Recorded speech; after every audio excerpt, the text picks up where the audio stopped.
All right, you guys, I'll be muted, but if you need me, let me know. And then you guys are free to start whenever. Okay. So hi, everyone. I'm Glenn Robotsky, not Daryl Sullivan today. I'm pinch hitting for him as he couldn't be here. But I want to welcome all of you to the newest installment of our ongoing series of webinars here at the Western Neuropathy Association. We do these roughly every month to 6 weeks or so. And today's presenter and topic is going to be Martin, who is our newest board member here.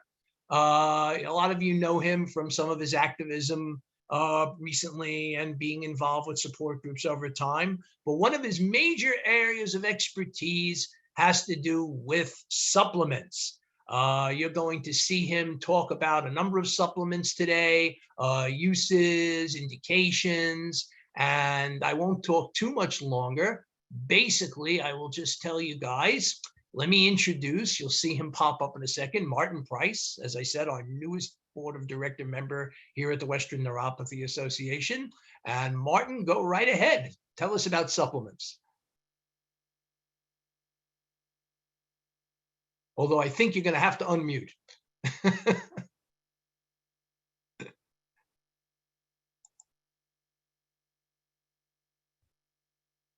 Oh, for some reason, Marty is muted.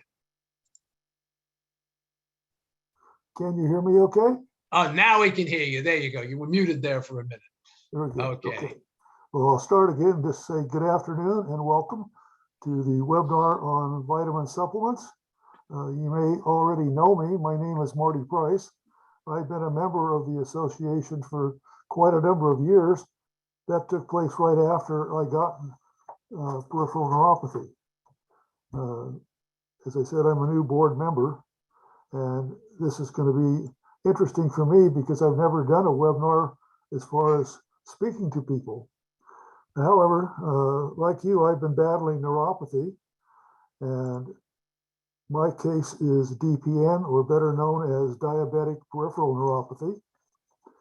Well, after a few years of having DPN, and I began to really wonder about this disease. Is there anything I can do to slow down its progression? Because it was happening very fast. And I've unfortunately gone to the limit on it. So it won't get too much worse, I don't think. But the one thing that I did is I started to take supplements. And I did a lot of reading and a lot of discussion with other members and people that I knew about vitamins, because I knew absolutely nothing about vitamins. I never took vitamins personally. And the thing that was interesting, no matter which form of neuropathy, they all were taking supplements.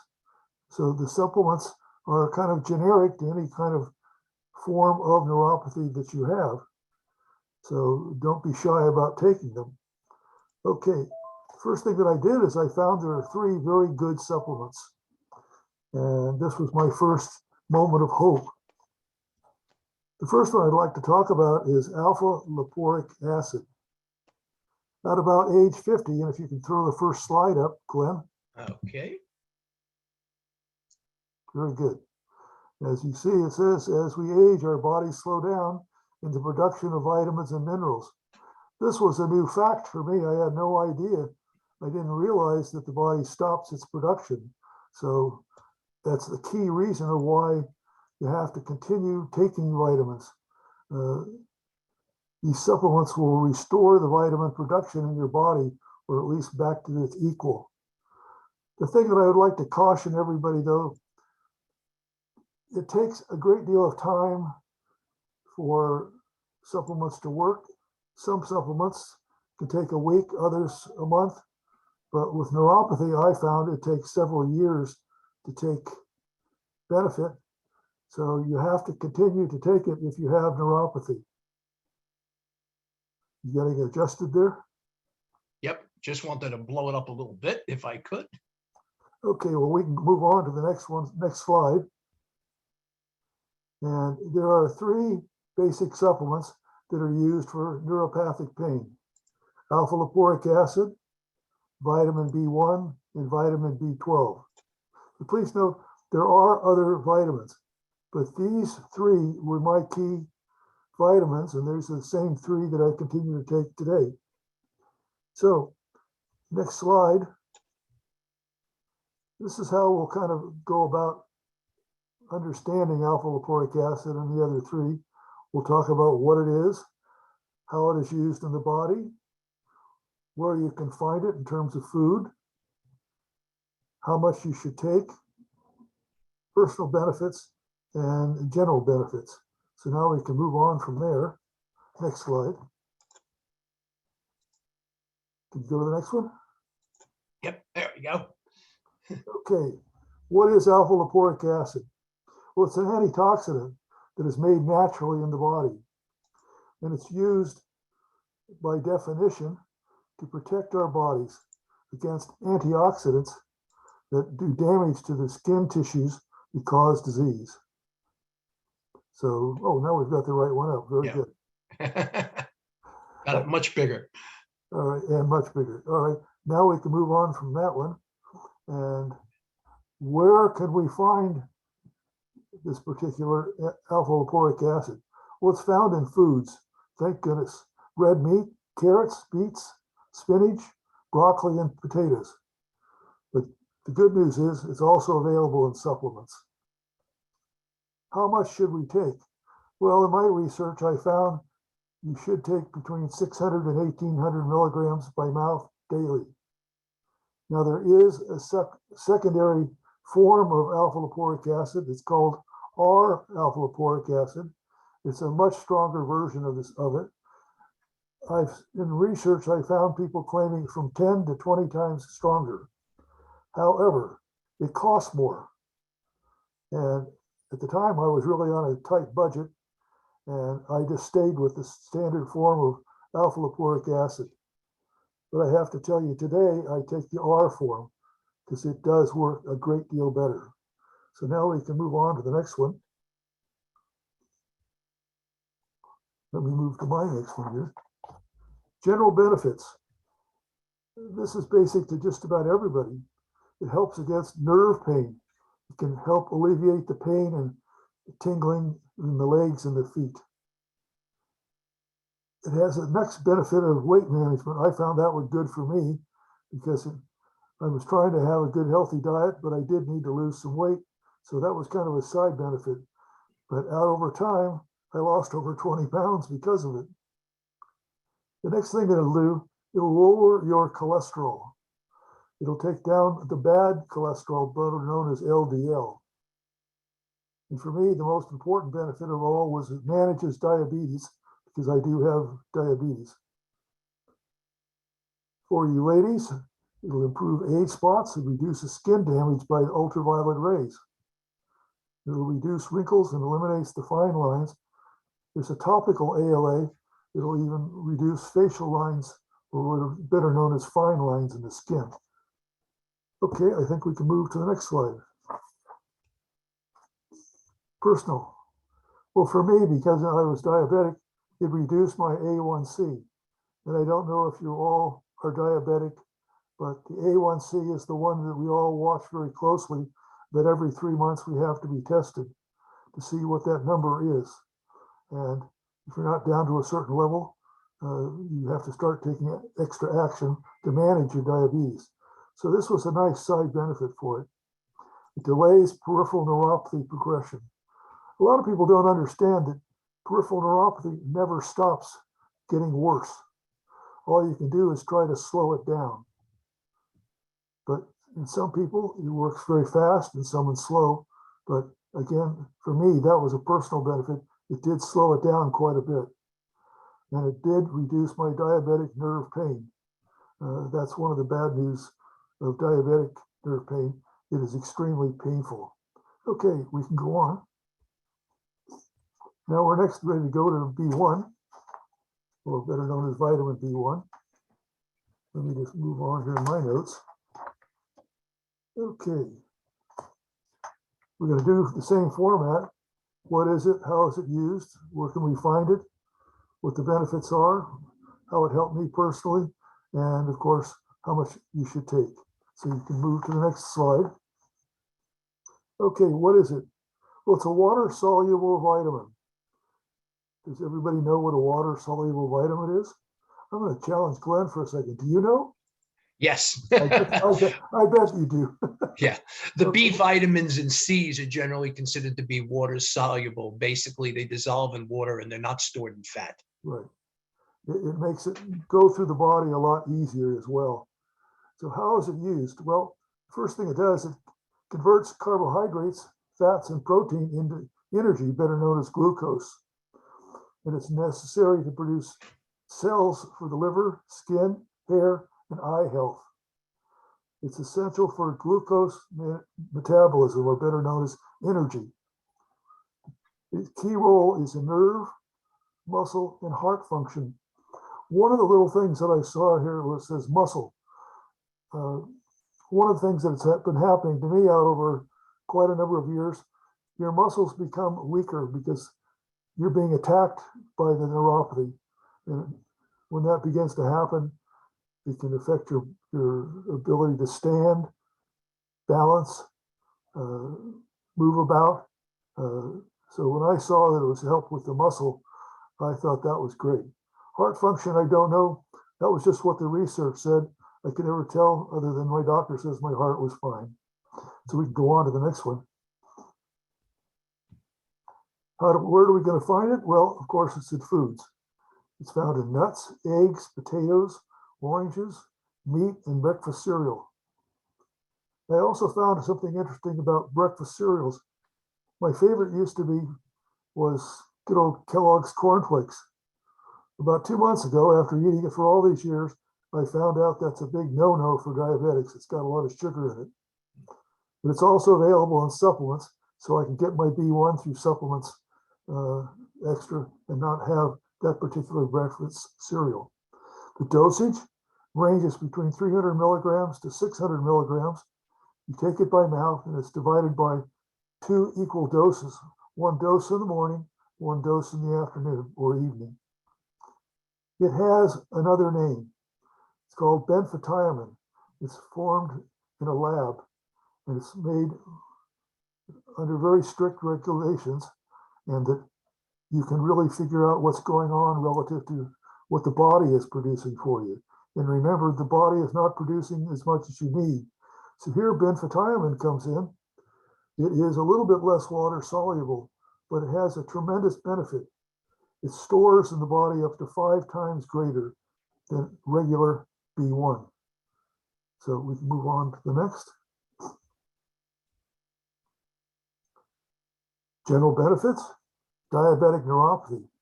It repairs damaged nerves and reduces pain. That's a pretty important one. But again, I mentioned earlier, it takes time for this to take place. And unfortunately, it takes a long time, many, many years. Repair of nerves just does not come overnight. It's a very slow process. However, it'll increase your energy. I found that to really be true. After 5-6 months of taking it, I was getting up early in the morning. I was really ready to go. So I found that was to be a real plus. It protects against hidden sugars in food. I think we all have seen manufacturers of food kind of want to hide the amount of sugar that's in foods. And I think that's kind of unfortunate, but the FDA came around and said, you're going to have to produce information as to what amounts of sugar are found in what you're eating. But the manufacturers continue to try to hide it, and they try to manufacture other forms of sugars that work, but you have to really be watchful of what you're eating. It reduces anxiety.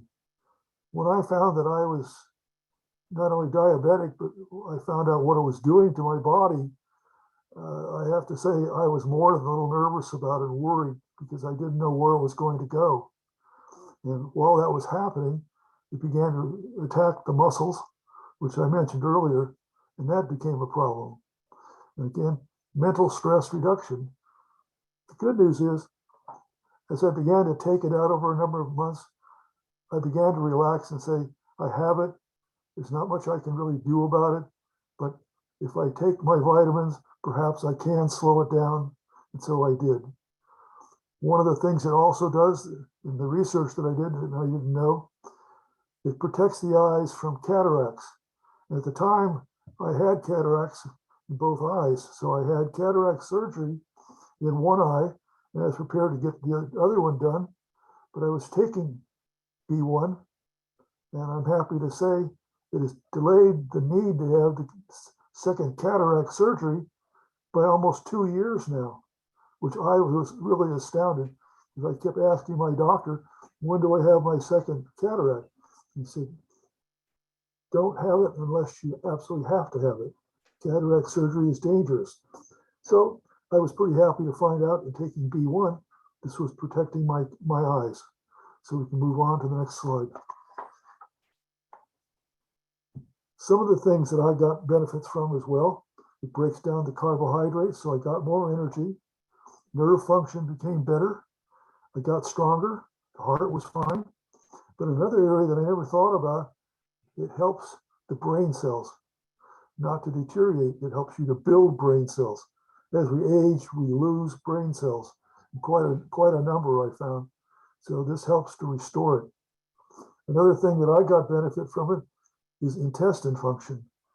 I have a problem with digestion.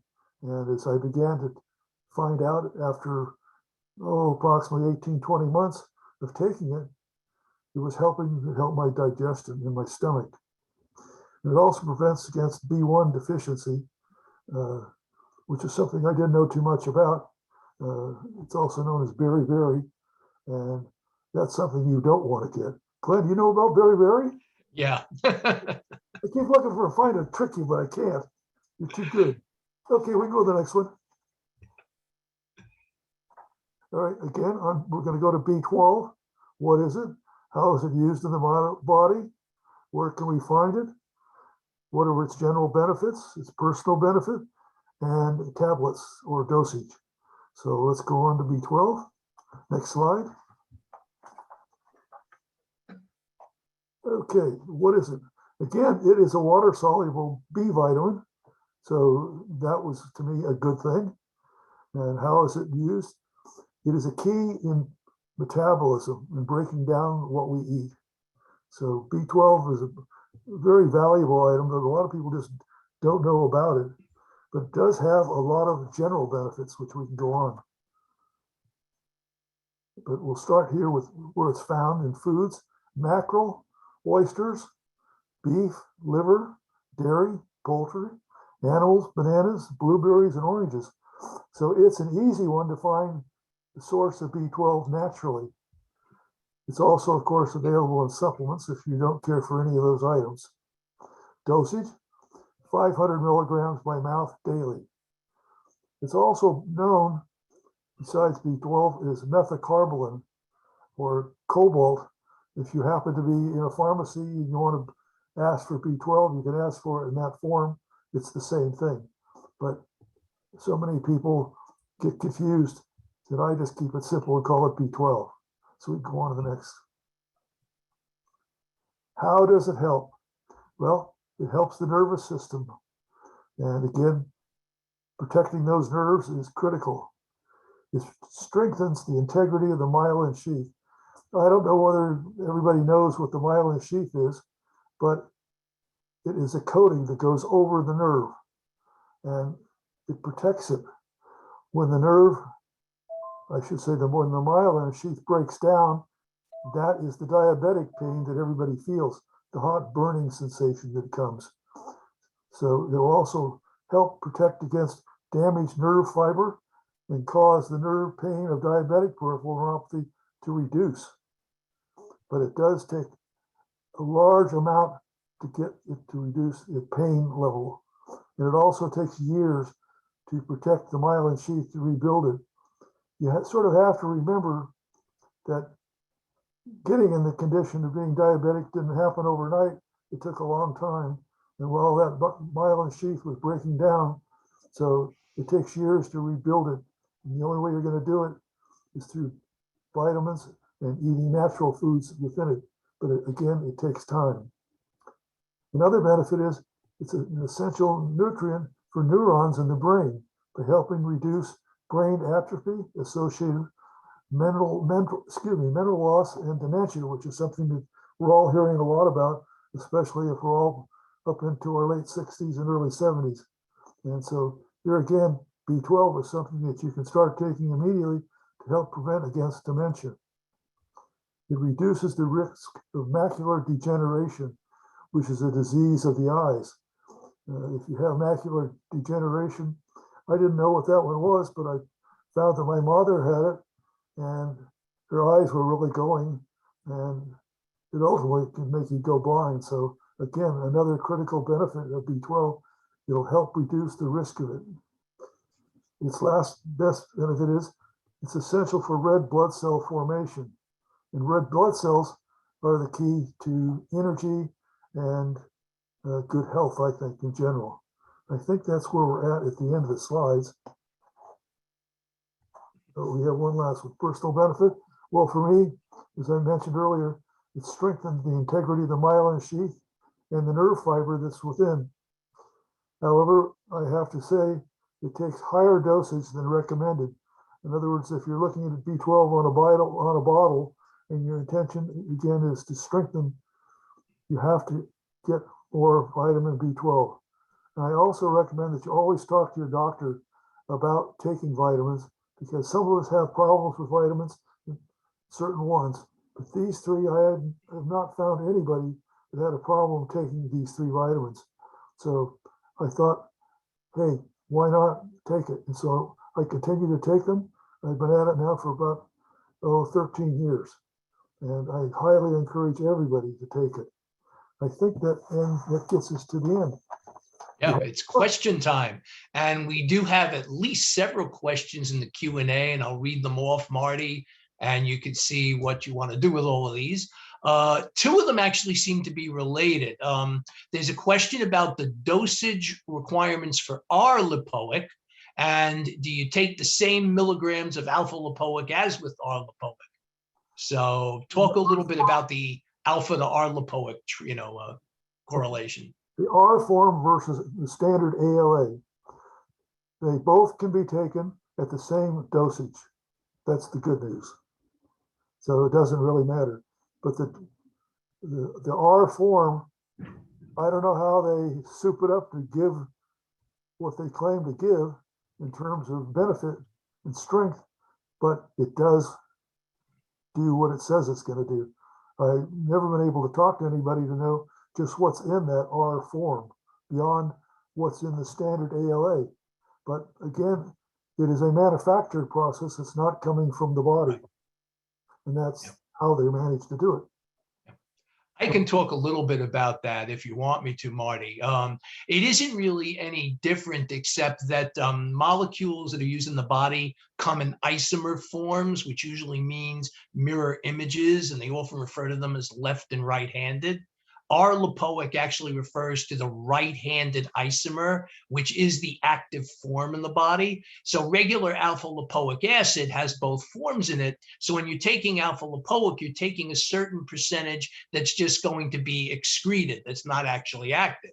R-lipoic being purified in that way to just the active form is something that people can take, and they can actually take, as you had mentioned, less for a given effect, which is often important because lipoic acid is an acid, and some people do report having some gastrointestinal upset taking it. So if they take R-lipoic and they can get the same effect with less, sometimes that'll dampen that down. Right. There's a question. Oh, this is something that'll be fun for us to talk about because you had mentioned it. Somebody says, we've never heard about beriberi. What is it? Beriberi? Yeah. B1 deficiency resulting in beriberi. Deficiency. And it raises all kinds of problems within the body. It'll affect your digestion. It can affect your eyes. But the big thing, I'm trying to remember the word, you lose your health very fast. That's the first thing that happens. And you go downhill, I'm told, quite fast if you have it.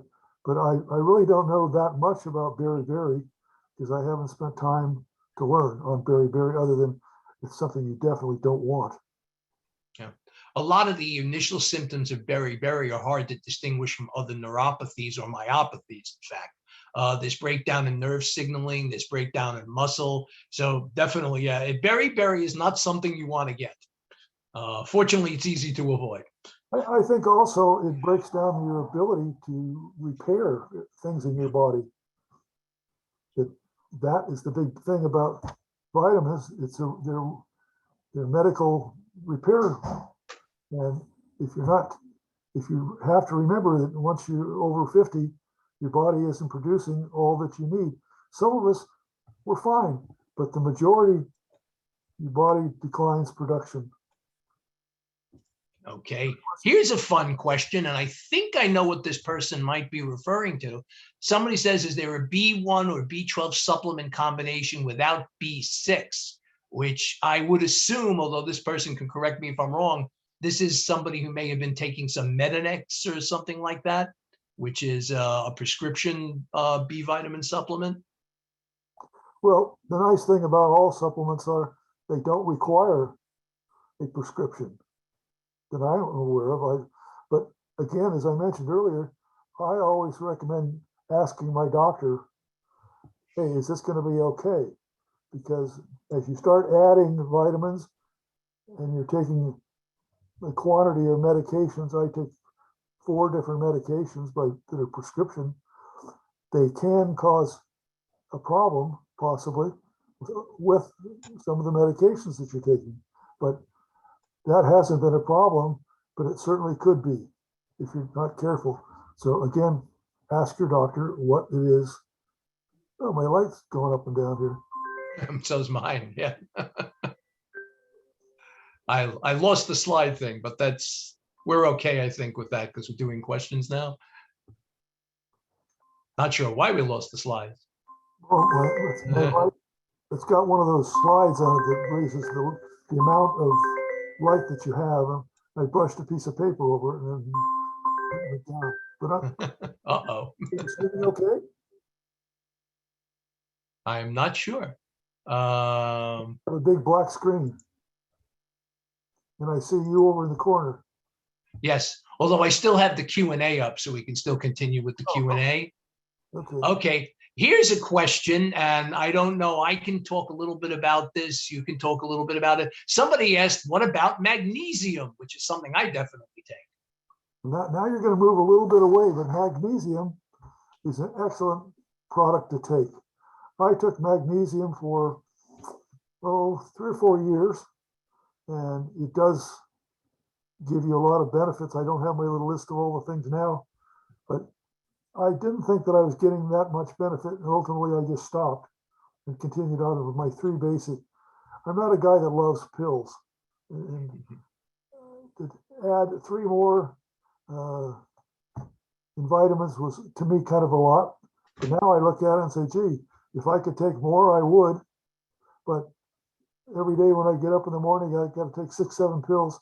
That's more pills than I want to take. But I do recommend magnesium. It's great to give you strength in your body, but I'm not sure what else it does. That's what I took it for. I wanted to have stronger muscles, fiber, and build up as best I could that way, because I was finding that the deterioration because of the neuropathy was moving so fast through my body. And what really bothered me the most about having neuropathy was asking my doctor questions. They really tend not to know a great deal about neuropathy. You have to go to a specialist to get, and that's a neurologist, to get really what you need to know about neuropathy. They all know the basic things, but they really don't know all the other things that can help. And when I would ask my doctor, he finally said, you know what? I think you should go ask your neurologist. It would be better. So I hate to put down my doctor. I'm not really trying to. It's just, he's not a specialist in neuropathy. And because there's so many forms of neuropathy, I never realized until a few months ago, I thought there was maybe about 120. There's over 200 forms. And the trick is, how do you diagnose which form you have? Because they kind of like overlap one another. And again, they have the same basic symptoms: pain, numbness, tingling. And I don't know what else would be common to all of them, but those three, I haven't found anybody who didn't have at least one of them. And that's the problem with neuropathy, is figuring out which one. And because there's so many of them, and some people have almost what they call idiopathic, which is almost an undiagnosed, it's almost, you can't diagnose what's really wrong with you, other than, gosh, I've got a problem and I'm feeling this way. And I don't know what else to say about it other than that's what it is. Yeah. Vicky. Raise the hand. Yeah, I can talk a little bit about magnesium, because what it is very much is a muscle relaxant, and it helps to damp down erroneous nerve impulses that can cause muscles to cramp. Athletes have known this about for a long time, and obviously quinine, which has magnesium in it, has been taken by people. The only thing I tend to tell people who want to take magnesium is to take a form that will be absorbed more slowly, so not a magnesium oxide, which is the most common supplement form that's out there and the cheapest, but it tends to get dumped into the intestines very fast, and it tends to be, say, rather loosening of the intestines. Magnesium citrates or malates tend to be less so, and tend to hang around in the body longer, so they can be used through the muscular nervous system. Well, Now here's, I don't want to interrupt. I'm just going to say, but these three that I've been taking, I kind of supplement them for magnesium, but yet probably taking magnesium by themselves, you would get a much higher count, and therefore it'd probably be better for your muscles to take magnesium by itself compared to what's in the other three. The other three were like side benefits, where magnesium, that is really what it does. It helps your muscles, strengthens them. Now we also have a question, and this is going to be interesting because this is something I know a good deal about. Somebody wants to know any comments on vitamin B6 uses and dosages. In my case, I say no comment. It's all yours. I will take a little bit about that. It is certainly true that a deficiency of B6 can cause neuropathy, but so can an overdosing. It's one of those things where there's a fairly narrow range of optimum B6 that the body tends to use. It goes by the name pyridoxine, by the way. That's the chemical name for vitamin B6. The interesting thing, though, and this, I don't want to get too into the chemistry, because if I start sounding like an organic chemistry professor, nobody's going to stick around. But it seems that the possibility of neuropathy through B6 overdose is very much connected with certain genetic mutations. Not everyone experiences it. I could get very much into the technical aspects, and if anybody wants to, obviously they can grab a hold of me and we'll email back and forth about it. But it's why people who supplement with it take an already methylated form. You remember Marty was talking about methylcobalamin B12 before. Right. That's basically the usable form of these vitamins, and there's less metabolic hoops for it to jump through. So people who want to supplement with B6 usually take the pyridoxine 5 form, which is an already methylated form of B6.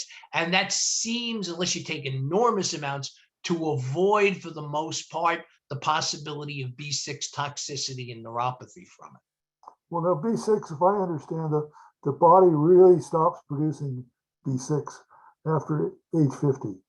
Yeah. And that's why you have to have a supplement of it if you're deficient in it.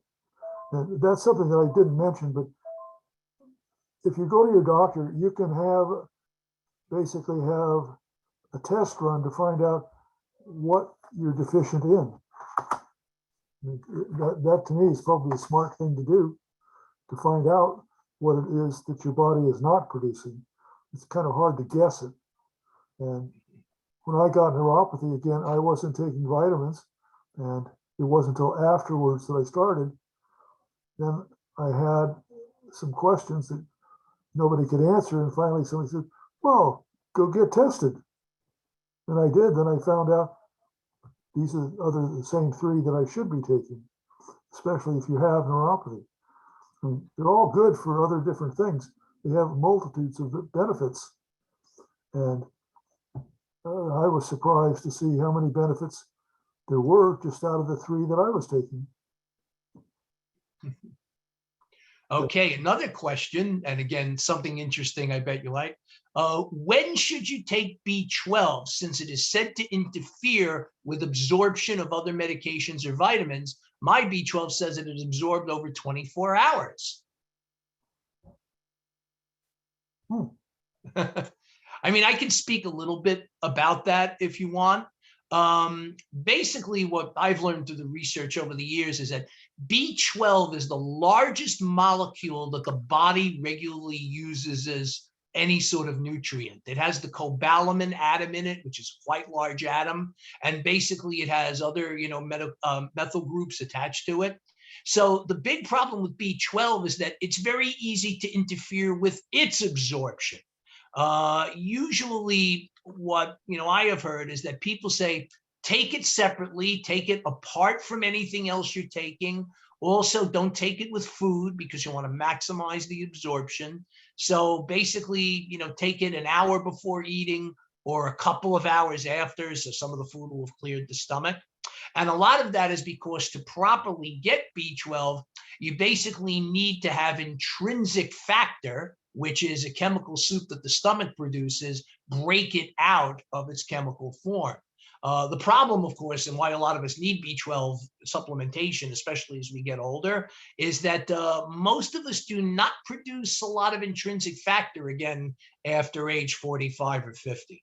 B12 deficiency is extraordinarily common, and obviously it can cause neuropathy and a lot of other symptoms, but because it can cause so many symptoms if it's deficient, it's often very hard to diagnose. There's numerous cases in the medical literature about people who are elderly being thought to be experiencing dementia or Alzheimer's. And it turns out they had a B12 deficiency and massive supplementation brought them back very quickly. Right. So, it's definitely one of those things that you have to be very careful of and make sure you're absorbing. I'm looking at this. There's a question here about, is it the same as scurvy? Is that like about beriberi, I wonder? Scurvy is not the same as beriberi. It's vitamin C deficiency. But what were you going to say, Marty? I was trying to remember. B12 produces, I'm trying to remember the name of it. It starts with an H, like hydraulic type acid that breaks down the food. Yeah. And basically, there's methylamaic acid and homocysteine involved in its metabolic path. I mean, that's one of its most important benefits. Yeah. But I couldn't remember the name of the acid. Yeah. I mean, you kind of lose track of a lot of these things in your mind. I don't have the retention capability that I really should have. All I want to know is, I want to take it, and will it help me? Yeah. And that's where I kind of draw the line. I'm not a health nut, so to speak. But once you get neuropathy, you become one. You have to. Otherwise, you're going to be in a world of hurt. I also don't know how many people we've got online today who are vegetarians, but B12 is particularly important for them. The B12 that the human body can break out with intrinsic factor tends to be associated with animal proteins. So people who are vegetarian are definitely at risk for B12 deficiency. We don't make it like some other mammals do. And so definitely if you're a vegan, vegetarian, B12 supplementation is a good idea. It's really a good idea. Absolutely. Absolutely. In that vein, we have a question here. Is it harmful to take higher doses of B1 or B12? I take each of these separately from a B complex, which includes both B1 and B12. Well, a lot of people do take higher doses of either one and or both. But the thing that I found was, if you're going to do that, you might be better off to take a B complex and stay it that way, because it's more it'd be more regulated, because you're never really quite sure. With the production coming from different manufacturers, they all are supposed to produce at a certain benchmark, but quite often they cheat. They don't give you everything you should, so they'll put other ingredients into it and still call it what it is.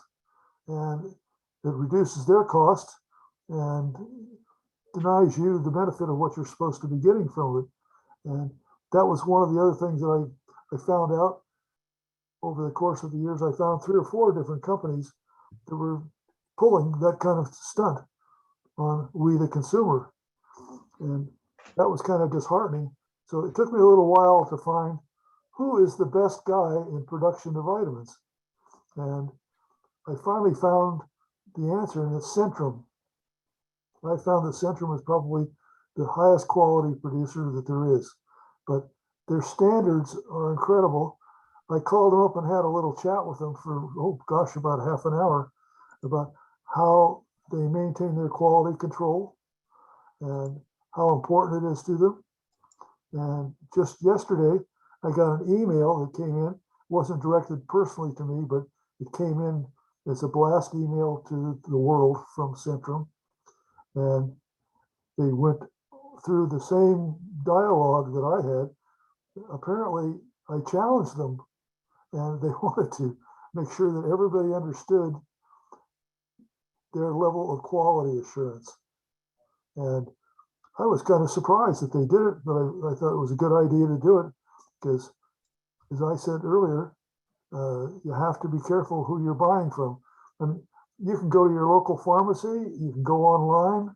Do you buy them? Who knows what you're buying? It's just supposed to be federally regulated, but I'm not even sure that the federal government knows all the time what's going out there on the shelf. Very true. We don't have a lot, at least in the United States, we don't have a lot of quality control for the manufacturing of vitamins and supplements. They're not regulated the way pharmaceuticals are. In fact, it's interesting. One of the questions right below where this is sort of what you've just been answering, Marty. Is there a difference in vitamins? What should we look for when we buy them? Let's see what else we have here. Oh, you said that ALA helped with your pain. What kind of pain did you have? Burning, tingling? I had the burning, and I still have some of the burning. In fact, I have the strangest burning going on right now. Again, remember, neuropathy is progressive. It never stops getting worse. And all you can do is try to slow it down and do what you can to make it less painful. Well, the first thing that I learned is with ALA was you take it on time. You take it regularly. You don't say, well, I forgot today, or I forgot 2 weeks, or I didn't take it. You always take it every day. And frankly, I think you should probably take it at the same time if you can arrange to do that. But the ALA in the pain of the neuropathy I had was definitely the burning. I still have it, but it was so bad in the beginning, I felt like I was walking on hot rocks, is the best way to describe it. And I felt it all the way up, up to about my ankles. Today, it ranges all the way to my knees, but it is not as intense. And one day it can be not so bad, and the next day, oh boy. And it can be bad enough to wake you up at night. This burning sensation is kind of hard to believe, especially if you have not the greatest blood circulation. So here you think, gosh, my legs feel a little cold, but it's burning. How can that be? Well, it's attacking your nerves, and that is what's going on. So ALA, absolutely. And if you can handle the ALAR cost, I do recommend doing it, because as it progresses, you want to slow it down if the best you can. And I think the R form is probably the best way to do it in alpha-lipoic acid. There's also a question here that's related to that. Are there different times for ALA or B1 to be taken? Maybe you can address, like, whether you'd be splitting dosages or taking them at different times. I'm sorry, I couldn't hear what you said. Question here is, are there different times for ALA or B1 to be taken? And I think what that's referring to is it a good idea to split dosages over the course of a day? Oh,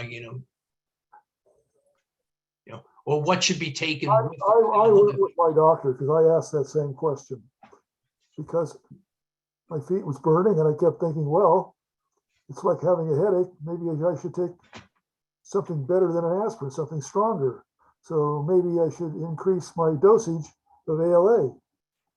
And I found that increasing the dosage of ALA didn't do too much. The pain was just that intense. And out over the years, it moved from my feet up to my knees. But happily, I can say that my feet don't hurt me that much today. Where it's getting to me now is in my knees. And I thought maybe my knees were going. I couldn't believe that it's causing me a weakness in my knees and just in the function of the knee joints and what have you. But you got to remember, it's going into the knee, into the fibers, the muscle fibers, and it begins to weaken your knees. And it's gotten to the point now where unfortunately I have to walk with a walker. I lost my balance to neuropathy. I mean, I'm the worst case guy to say, take your vitamins, because I started taking them too late. I should have taken them immediately. So it had a 3 to 5 year window of getting ahead of me. And had I known that my sugar level was what it was, I could have avoided the whole thing by not becoming diabetic.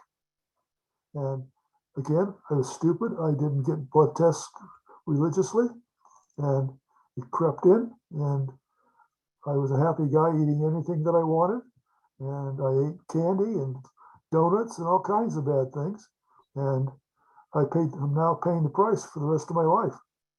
So it's neuropathy is it's a terrible disease, especially since you look okay, but you're not. And I fortunately am not in pain all the time, but at night I find it's the worst for me because my blood circulation slows down, and and then you go to get up, or you get up quick, you have problems because of that.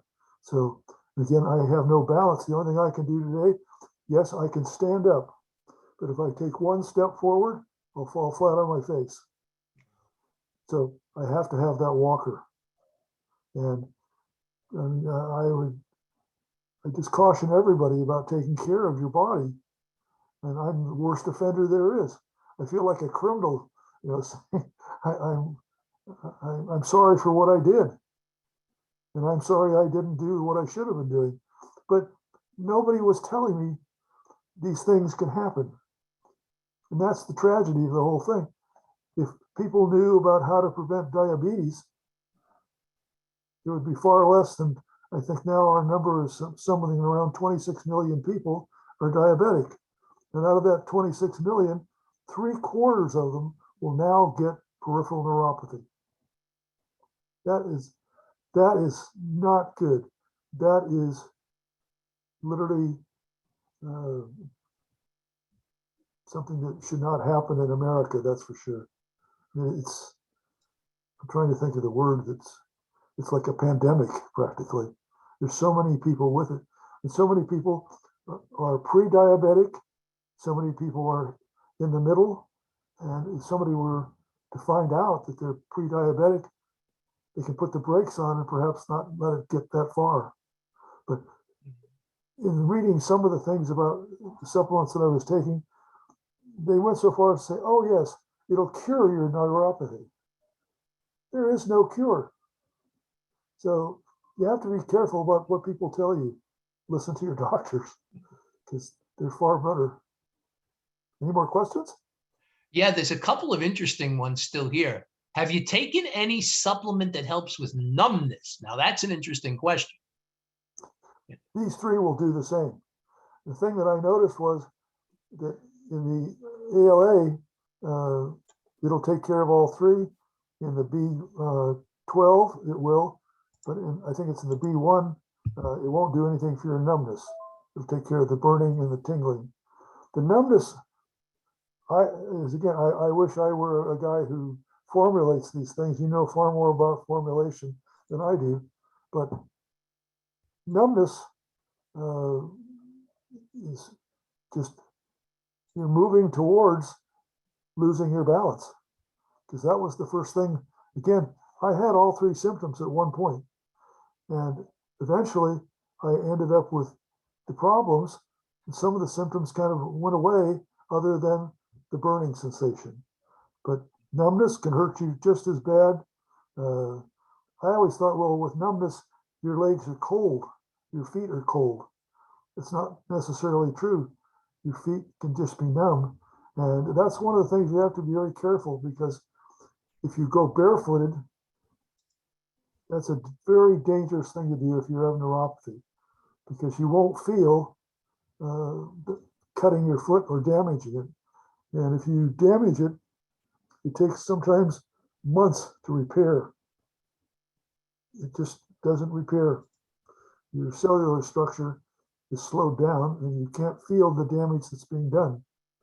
And once it is done, all you can do is wait it out. Cut your feet, trouble. And fortunately, I never go barefooted. I always wear shoes. And during the day, I never go without socks. I go to bed with socks to keep my feet warm. And I asked, is that numbness or is that cold? And my doctors finally said, that's just cold. They're not numb. You have feeling down there. And that's the problem with the numbness. You lose a lot of your feeling. I had a good friend that had neuropathy.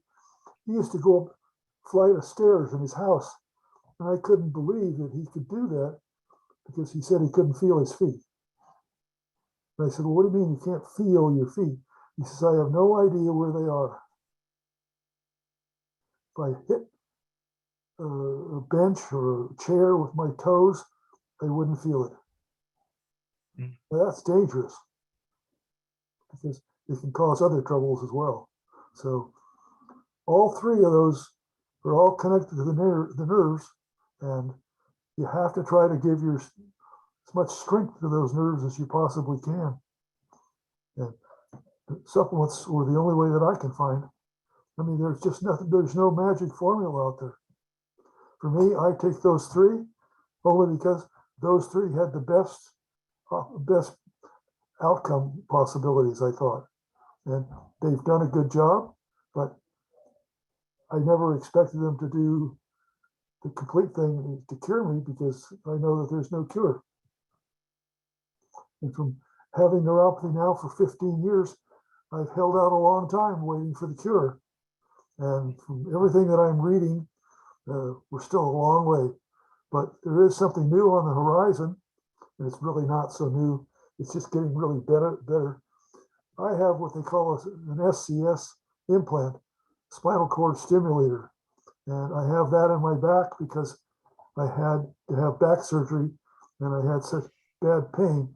And this little device blocks the nerve signals to the brain. Well, now the same device that blocks the nerve signals that are coming from my back, it'll also block the pain signals, or the burning is coming from my feet and my knees. I mean, this is like a gift from God to finally have a piece of equipment that can do that.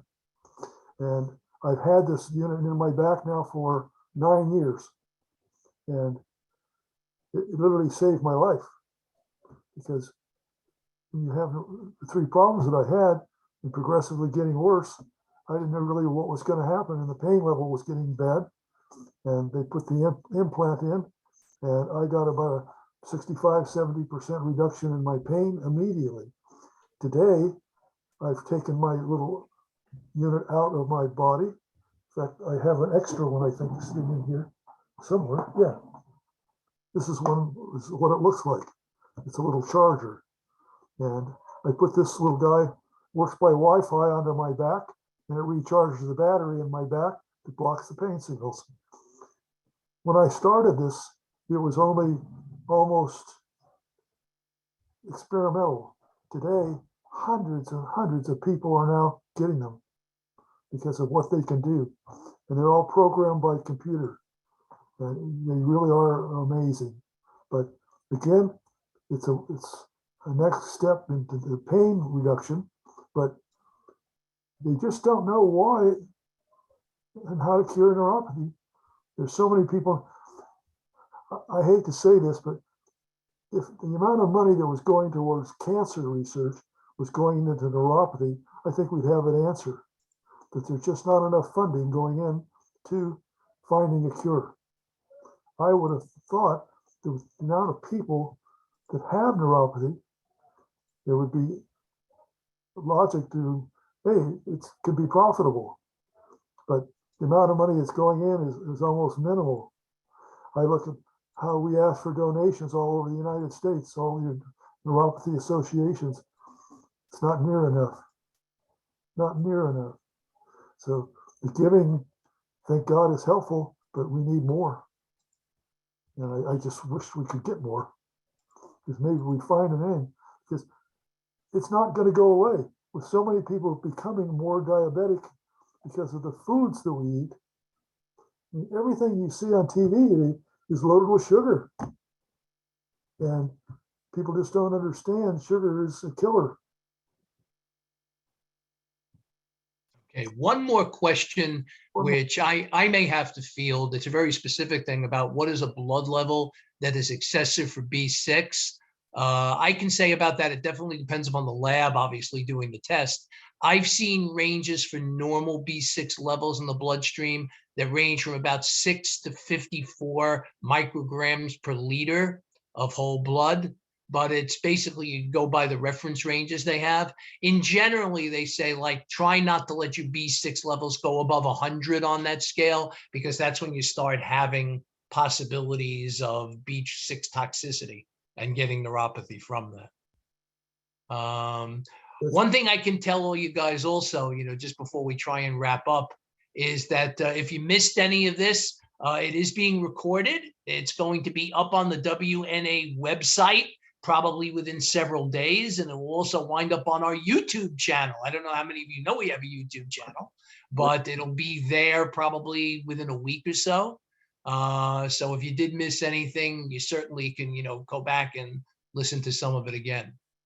And what did you want to say to wrap up, Marty? Well, all I would like to say is I'm happy to have the opportunity to let people know that taking of vitamins can do nothing but help you. And it can prevent a lot of other problems that are just lurking. I just had a birthday. I just turned 79 on Halloween. And that big number 80 is coming up. And I encourage everybody to take their supplements, because the body is not giving you naturally what you need. And I'm not necessarily saying take those 3, but they benefited me the most. There are many, many more out there. And if you start taking them, make sure that you're getting a good quality product that will help you the most. But it's really been a pleasure to do this and put it together. I'm really happy to be with WNA again. I had to leave for a couple of years, but to come back and to share my story. It's not an unusual story, unfortunately, but we all need each other to progress and have hope that there's going to be a cure. So that's my wrap up. Okay. Thanks very, very much, Marty, for coming in and doing this. Once again, like I said, this will be on the website and on the YouTube site, probably within a week or so. If people have other questions, if you actually send them to the PN Help box, generally what happens, it'll get forwarded to the person within WNA who has the most expertise, so we can talk about that. But once again, thanks for being here, and watch out for the notices for our next webinar, which probably will not be happening till after the holidays, but you will see them coming forward in 2023. Okay, so everybody take care, and hopefully we'll see you soon. Be well. Okay.